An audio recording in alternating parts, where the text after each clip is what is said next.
Hi viewers, welcome to our channel. ప్రస్తుతం మనతో పాటు దాము బాలాజీ గారు సీనియర్ జర్నలిస్ట్ ఉన్నారు. వారితో ఒకసారి మాట్లాడదాం. సార్ నమస్కారం సార్. నమస్తే. సార్, మోహన్ బాబు గారే హీరోయిన్ సౌందర్య గారిని చంపించారు అని చెప్పేసి చిట్టిమల్లు అనే ఒక పర్సన్ ఇప్పుడు పోలీస్ స్టేషన్ లో కంప్లైంట్ ఇచ్చారు సార్. ఇది ఇప్పుడు రాష్ట్ర వ్యాప్తంగా కూడా సంచలనంగా మారింది. ఇన్నేళ్ల తర్వాత ఈ కేసు ఇప్పుడు తెరపైకి రావడం ఏంటి?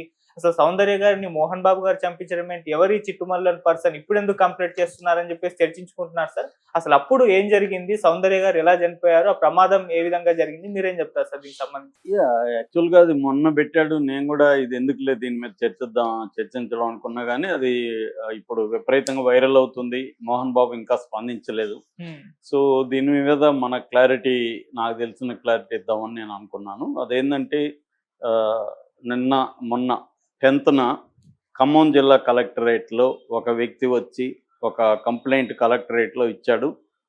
అతని పేరు ఎదురుగట్ల చిట్టిమల్లు, సత్యనారాయణపురం ఎదులాపురం జీపీ, ఖమ్మం రూరల్ మండలం అతనిది. అతను ఒక కంప్లైంట్ కలెక్టరేట్లో ఇచ్చారు. కలెక్టర్ కూడా రిసీవ్డ్ ఇన్వార్డ్ సెక్షన్ అని స్టాంప్ కూడా వేశారు దాని మీద. సో అంటే రిసీవ్ చేసుకున్నారు వాళ్ళు. మామూలుగా ఎవరైనా కంప్లైంట్ ఇస్తే రిసీవ్ చేసుకుంటారు కదా, అలాగే రిసీవ్ చేసుకున్నారు. ఆ కంప్లైంట్ నేను చదివాను. ఆ కంప్లైంట్లో ఏముందంటే ఇట్లా నటి సౌందర్యను మోహన్ బాబు హత్య చేయించాడు అంటే నిజానికి ఆమెది ప్రమాదంగా ఇప్పటివరకు చెప్తున్నారు. ఏప్రిల్ 17వ తేదీ 2004లో బెంగళూరులో ఆమె వాళ్ళ బ్రదర్ అమర్నాథ్ రెడ్డి వీళ్ళిద్దరూ బయలుదేరగానే అది పైకి గాలి ఎగరక ముందే అది ఇదైంది. అండ్ దాని పేరు సెస్నా 180 ఫ్లైట్. సెస్నా 180 వాళ్ళు వరంగల్లో ఎక్కడికో కరీంనగర్ బీజేపీ తరఫున ప్రచారం చేయడానికి ఇద్దరు ఫ్లైట్లు ఎక్కారు. అది వచ్చి యూనివర్సిటీ అంటే యూనివర్సిటీ ఆఫ్ అగ్రికల్చరల్ సైన్సెస్ అని ఉంటుంది. దాని ప్రిమైజ్లో గాంధీ కృషి విజ్ఞాన కేంద్రంలో ఆ ఫ్లైట్ ఉంది. అక్కడ వాళ్ళిద్దరు కూర్చున్నారు, పైలట్ కూర్చున్నారు. అది 150 ఫీట్కి ఎగిరింది. అంటే క్లైంబ్ స్పీడ్ అంటారు దాన్ని. క్లైంబ్ స్పీడ్లోకి 150 ఫీట్కి వెళ్ళింది. వెళ్ళగానే ఊబులైపోయింది. అంటే అటు ఇటు కుదుపు వచ్చింది. ఎందుకంటే అక్కడ ఒక ఆయన బిఎన్ గణపతి అని అక్కడ పనిచేసుకుంటున్నాడు ఆ కృషి విజ్ఞానంలో. అతను చూశాడు దీన్ని. సో అది ఇదైపోయి ఒక్కసారిగా నోస్ డైవ్ అంటారు, ఇట్లా కిందకి వచ్చి పడిపోయింది. ఒక్కసారిగా అది మొత్తం పేలిపోయింది. స్పాట్ డెడ్ అంటే కాలిపోయారు, బూడిదైపోయారు. సో ముగ్గురు కూడా.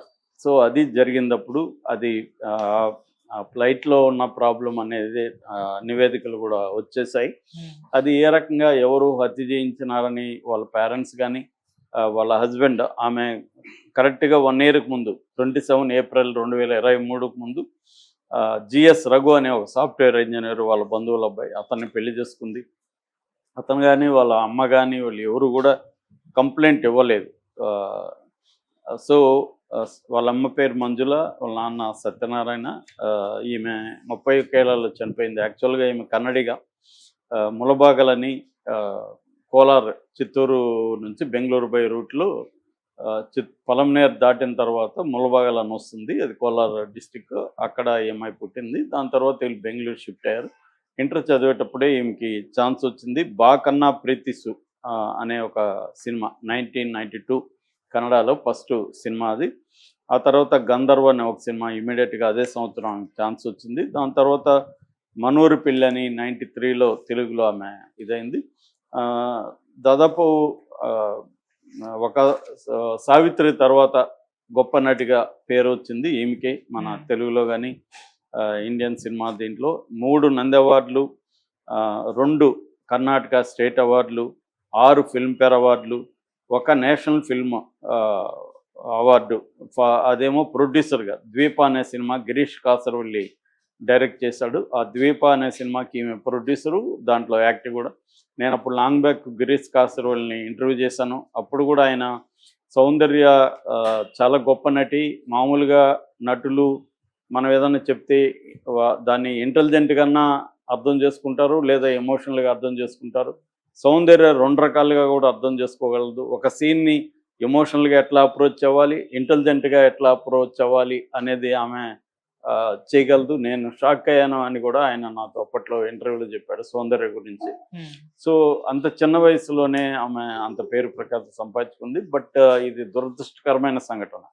అయితే ఇప్పుడు 21 సంవత్సరాలు అయిపోయింది ఆమె చనిపోయి. చనిపోయిన తర్వాత అనేక రకమైన పుకార్లు కూడా వచ్చాయి. ఆమెది 100 కోట్ల ఆస్తి కాజేశారని పుకార్లు వచ్చాయి. ఎందుకంటే ఇప్పటి వాళ్ళ పేరెంట్స్కి ఏమీ లేదు, అట్లాగే ఉన్నారు.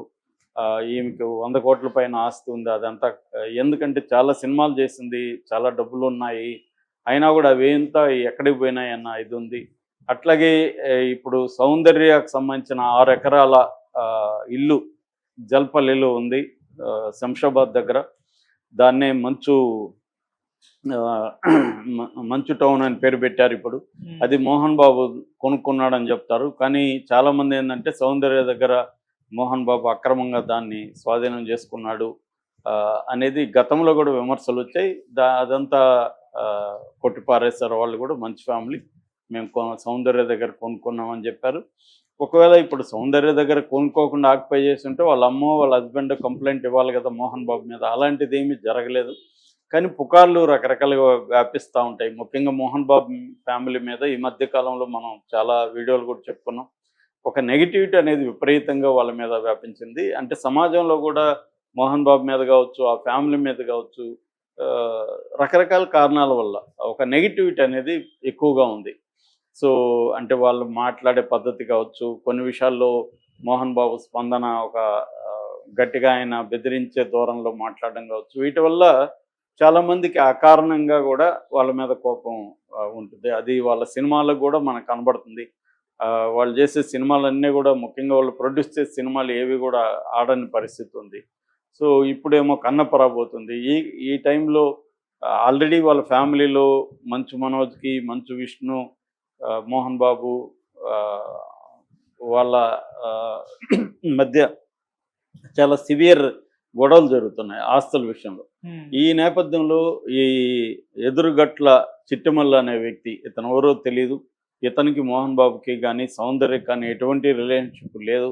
ఇతను వచ్చి సడన్గా ఖమ్మం కలెక్టర్కి అక్కడ పోలీస్ స్టేషన్లో కేసు పెట్టాడు. అదేంటంటే ఈ ప్రమాదానికి కారణం మోహన్ బాబే ప్లాన్ చేసి హత్య చేయించాడు అనేది చెప్పాడు. ఇతని దగ్గర ఏ రకమైన ఆధారాలు కానీ ఆ కంప్లైంట్లో చెప్పలేదు. ఇతను చెప్పే కారణం ఏంటంటే 6 ఎకరాల ఇల్లుని అమ్మమన్నాడు సౌందర్యాన్ని, కానీ ఆమె అమ్మనంది, అందుకనే చంపించేశాడు అని చెప్తున్నాడు. ఇది దుర్మార్గమైన ఆరోపణ. ఎందుకంటే ఆధారాలు ఏం లేకుండా ఒక సెలబ్రిటీల మీద ఇలా ఒక ఏదో రాయేసేసి మన ఇంట్లో కూర్చున్నాం అంటే కుదరదు. ఖచ్చితంగా మోహన్ బాబు కానీ వాళ్ళు కానీ ఇతని మీద లీగల్ చర్యలు అయితే తీసుకోకుండా ఉండరు. ఎందుకంటే ఇది పెద్ద డ్యామేజింగ్ విషయం కదా. సౌందర్య అంటే అందరికీ తెలుసు. అలాంటి ఆమెను 6 ఎకరాల కోసం మోహన్ బాబు చంపించాడంటే ఇది నాకు తెలిసి మోహన్ బాబు అలాంటి పనులు చేసే రకం కాదు. ఆయనకు ఆవేశం ఉంది, కోపం ఉంది, ముక్కుసీటుగా మాట్లాడే నేచర్ ఉంది తప్ప ఎవరినో చంపించాలని, హాని చేయాలని నేను అనుకోవట్లేదు. ఆ మధ్య కూడా నేను అట్లాంటి సిమిలర్ స్టోరీ విన్నాను. వాళ్ళ బాబును అవమానించిన ఒక డైరెక్టర్ని ఏం చేయాలనుకున్నప్పుడు ఒక వ్యక్తి ఆఫర్ కూడా ఇచ్చాడు మోహన్ బాబుకి, నాకు వదిలిస్తే నేను చూసుకుంటా అని. అట్లాంటివి ఏమి చేయకనే మోహన్ బాబు చెప్పాడని, అతన్ని దేవుడు శిక్షిస్తాడని చెప్పాడని ఒక కథనం ఉంది. కాబట్టి ఈ స్థాయి మోహన్ బాబు అనే కాదు, ఈ స్థాయి సెలబ్రిటీలు ఎవరు కూడా హత్యా రాజకీయాలకి వెళ్ళరు. వాళ్ళు వేరే పద్ధతిలో దాన్ని డీల్ చేయడానికి ట్రై చేస్తారు తప్ప, పైగా ఆమె 6 ఎకరాలు అమ్మలేదని ఆమెను చంపేస్తాననేది దారుణమైన ఆరోపణ. పైగా తన దగ్గర ఏమన్నా సాక్షి ఉంటే అది కూడా పెట్టాలి కదా, అవేమి లేవు. సో ఇలాగా కలెక్టర్కి ఇచ్చేయడం, వాళ్ళు కూడా దాన్ని తీసుకొని రిసీవ్డ్ అని కొట్టడం, ఇదంతా కూడా కరెక్ట్గా లేదు. మనం ఎవరి మీద ఆరోపణలు చేసేటప్పుడు దానికి కనీసం ఆధారాలు ఉండాలి. ఆధారాలు లేకుండా ఇదే ఆరోపణ ఎవరి మీదన్నా చేయొచ్చు. ఇప్పుడు ఆయన కొనకపోతే వాళ్ళ